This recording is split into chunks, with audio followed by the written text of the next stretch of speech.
Formation की जो दूसरी इकाई है इसको कहते हैं लोअर लाइमस्टोन। और लोअर बेसिस हम तब लगाते हैं जब एक चीज़ और ऊपर हो।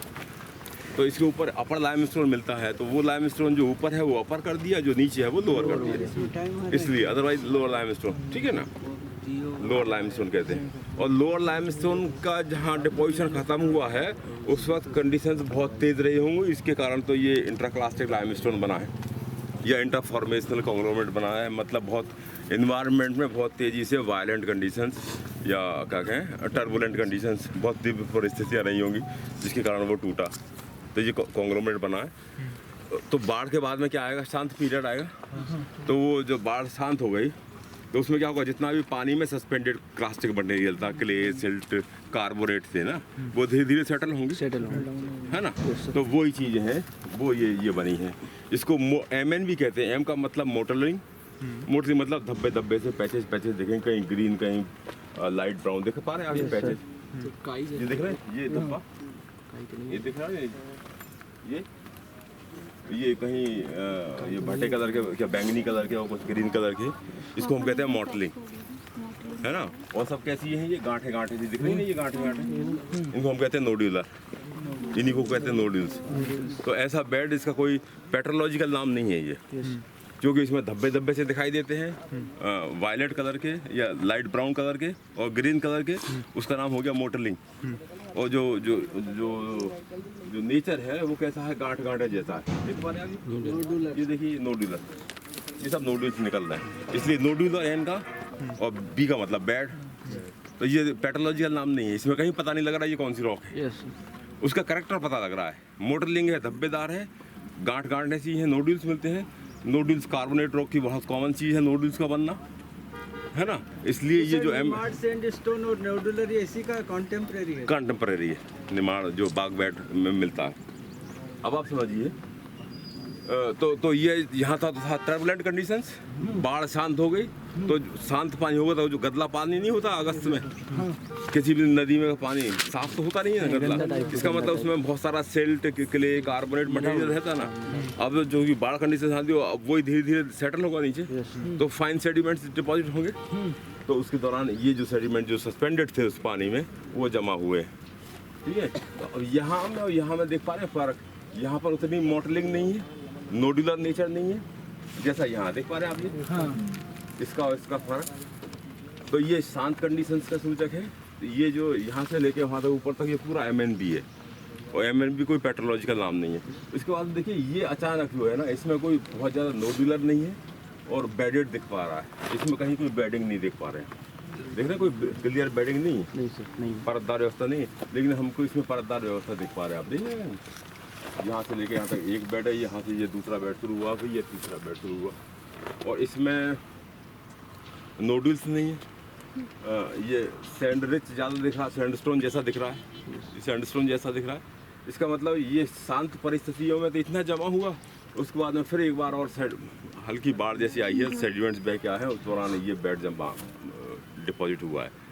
तो MNB के बीच में भी थोड़ी देर के लिए उतना वायलेंट नहीं लेकिन तेज़ हुआ है, जिसके दौरान ये क्लास्टिक मटेरियल ज़्यादा आया है।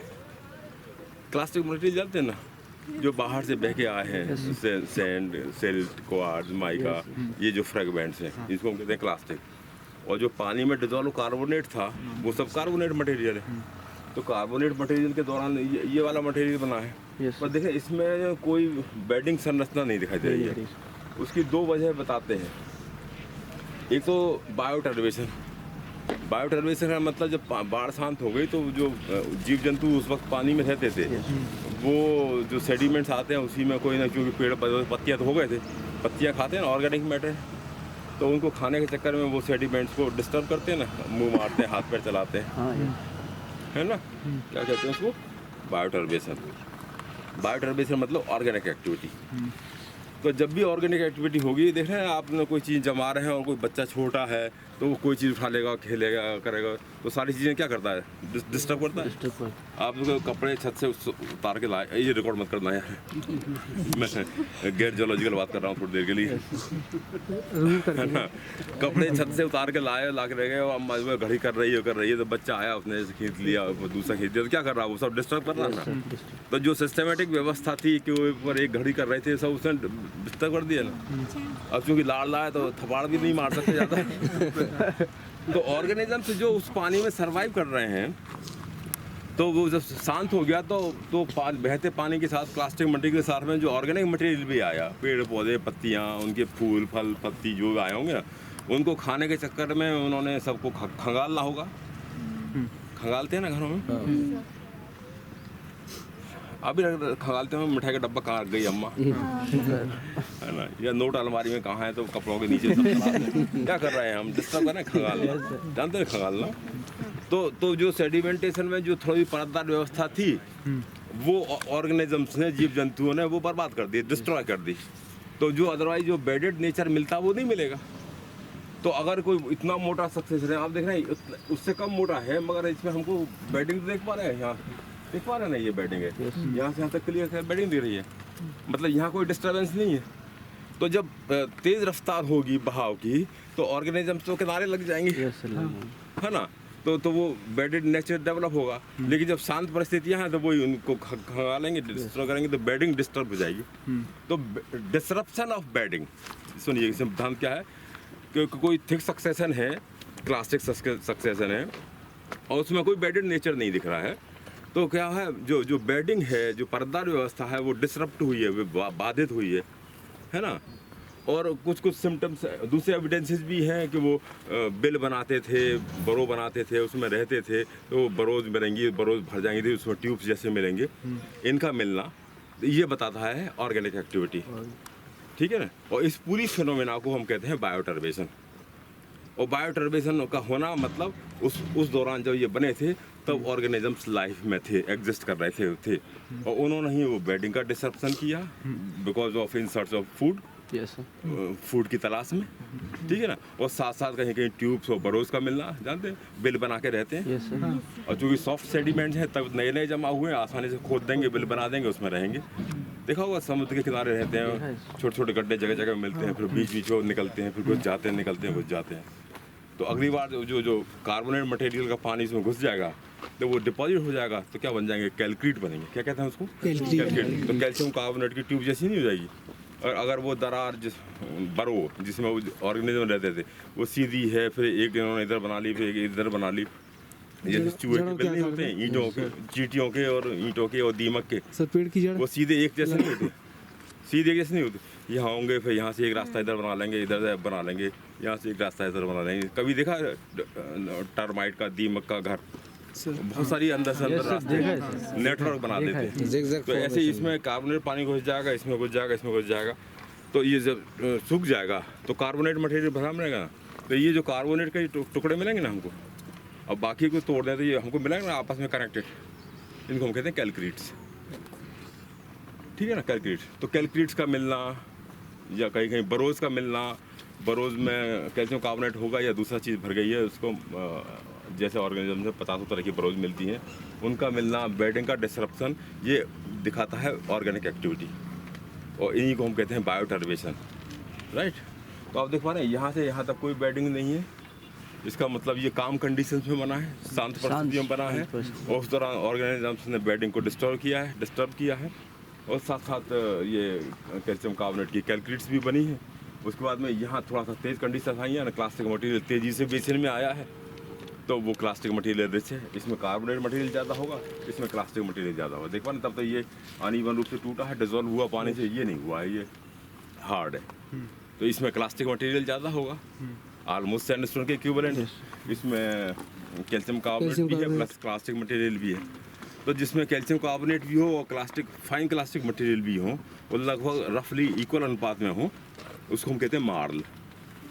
क्या कहते हैं, मार्ल। तो एक एंड पर हो गया प्योर लाइमस्टोन, कार्बोनेटेड रॉक किसे कहते हैं, कार्बोनेट रॉक्स, या क्लासिक रॉक किसे कहते हैं, या नॉन क्लासिक रॉक किसे कहते हैं। तो कोई भी रॉक जिसको हम कहते हैं एंड मेंबर कॉन्सेप्ट, समझिए and member concept, END and, AND नहीं, अंत वाले। तो हमारी एक लाइन के 2 एंड हैं और हमारे पास 2 ही चीज़ें हैं, एक तरफ क्लास्टिक मटेरियल है, फ्रेगमेंट वाला मटेरियल है, और एक तरफ नॉन क्लास्टिक मटेरियल है। नॉन क्लास्टिक का मतलब, नॉन क्लास्टिक का मतलब जो पानी में डिजोल्व है, कैल्शियम कार्बोनेट है, कैल्शियम मैग्नीशियम कार्बोनेट है, ये जो कार्बोनेट हैं जो पानी में डिजोल्व हो जाते हैं। तो एक लाइन के 2 एंड पर 2 मेंबर हैं हमारे पास में। तो जो 50% से ज़्यादा होगा, 50% से ज़्यादा क्लास्टिक मटेरियल है, क्लास्टिक रॉक, 50% से ज़्यादा नॉन क्लास्टिक मटेरियल है, नॉन क्लास्टिक रॉक, राइट। और ये दोनों रफली इक्वल हों, कार्बोनेट मटेरियल भी है, मतलब नॉन क्लास्टिक भी है और क्लास्टिक भी है, उसको मार्ल कहते हैं। तो जो MnB है वो क्या हो गया, मार्ल। तो ये कैल्शियम कार्बोनेट भी है और थोड़ा सा क्ले कंटेंट भी है बीच बीच से। अब यहाँ क्लास्टिक मटेरियल ज़्यादा है, कार्बोनेट कम है, तो हमें ये दिखेगा कैसा, कैलकेरियस सैंडस्टोन दिखेगा। हाँ ना, फिर से समझिए एंड मेंबर कॉन्सेप्ट में यहाँ सब फर्ज करिए सैंडस्टोन है क्लास्टिक मटेरियल, यह लाइमस्टोन है नॉन क्लास्टिक मटेरियल। तो जो चीज़ 50% से ज़्यादा होगी उस तरफ उसका नाम आएगा। 50% से ज़्यादा नॉन क्लास्टिक कार्बोनेट मटेरियल है, कार्बोनेट है, 50% से ज़्यादा कैलकेरियस, 50% से ज़्यादा नॉन क्लास्टिक मटेरियल है, क्लास्टिक रॉक। फर्ज ये क्लास्टिक रॉक सैंडस्टोन ही है, कॉन्ग्लोमेरेट नहीं ले रहे हम, ब्रेचियर नहीं ले रहे, सैंडस्टोन है, तो ये सैंडस्टोन कहलाएगा। तो अब ये जो 50% से ज़्यादा वाला है, अब यहाँ जो ले रहे हैं हम, यहाँ 25% नॉन क्लास्टिक मटेरियल भी तो है ना।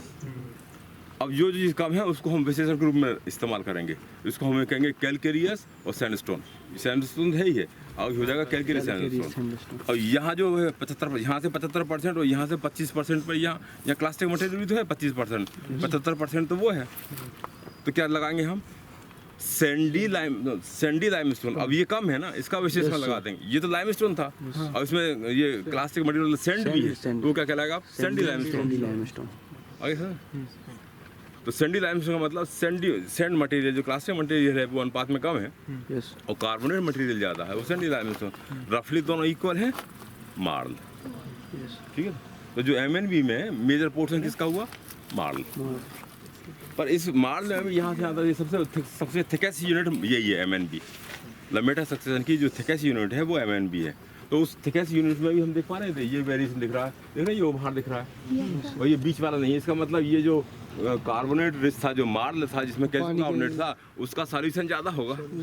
जिसमें क्लास्टिक मटेरियल कम था, क्लास्टिक मटेरियल ज़्यादा था, वो उभरा हुआ रहेगा। देख पा रहे हैं, ये उभरा हुआ है, वो ऊपर उभरा हुआ है, ये थोड़ा सा देख रहे हैं अंदर तक कट गया, ये अंदर तक कट गया है। तो जहाँ कार्बोनेट मटेरियल ज़्यादा होगा उसका ज़्यादा इरोजन होगा। तो जो चीज़ बाहर की तरफ निकली हुई है उसमें क्लास्टिक मटेरियल कम है, ज़्यादा है, और कार्बोनेट कम है। तो देख पा रहे हैं, बीच बीच में भी कई एपिसोड हुए हैं जहाँ एनर्जी वेरिएशन हुआ होगा।